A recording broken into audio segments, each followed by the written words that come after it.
देशभरामधल्या कोट्यवधी भाविकांचं श्रद्धास्थान असलेल्या तिरुपती बालाजी मंदिरातील लाडू प्रसादाचा वाद हा ताजा असताना यामध्ये भर पडली आहे मुंबईमधल्या सिद्धिविनायक मंदिराच्या लाडूची।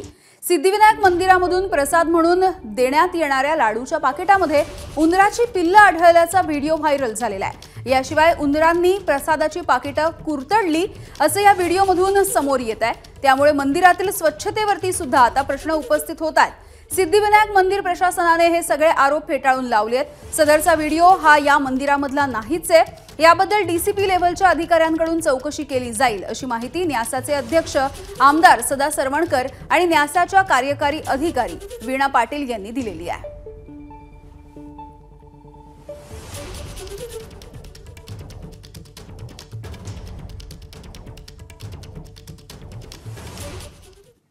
तर या व्हायरल व्हिडिओ प्रकरणाची डीसीपी लेव्हलच्या अधिकाऱ्याकडून चौकशी करण्यात येईल असं मंदिर समितीचे अध्यक्ष सदा सरवणकर यांनी म्हटलंय।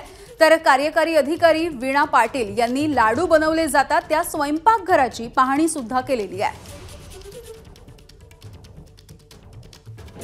पाहिलेला व्हिडिओ पाहिल्यानंतर एक गोष्ट लक्षात येते, प्लास्टिकच्या पिशवीमध्ये काहीतरी ती पिल्लं आहेत। प्लास्टिकच्या पिशवीत आली कुठून? त्यानंतर लक्षात येते की हा व्हिडिओ इथलाच आहे, याचा कुठलाही काही कधीचा आहे हेही काही कळत नाही। त्यामुळे आमच्याकडे व्हिडिओ कॅमेरे आहेत किंवा आमचे जे कॅमेरे आहेत त्या कॅमेऱ्यातनं आम्ही निश्चित काय आहे, कधीचं आहे किंवा हे कुठलं आहे हे निश्चित आपल्याला त्यामध्ये चौकशी केल्यानंतर कळेल।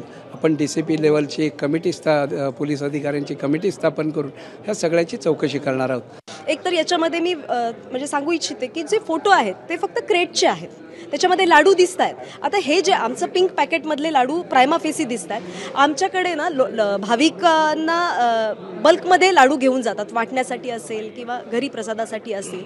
तर मंदिराच्या बाहेर हे कोणीतरी जाणीवपूर्वक केलं असण्याची शक्यता नाकारता येत नाही।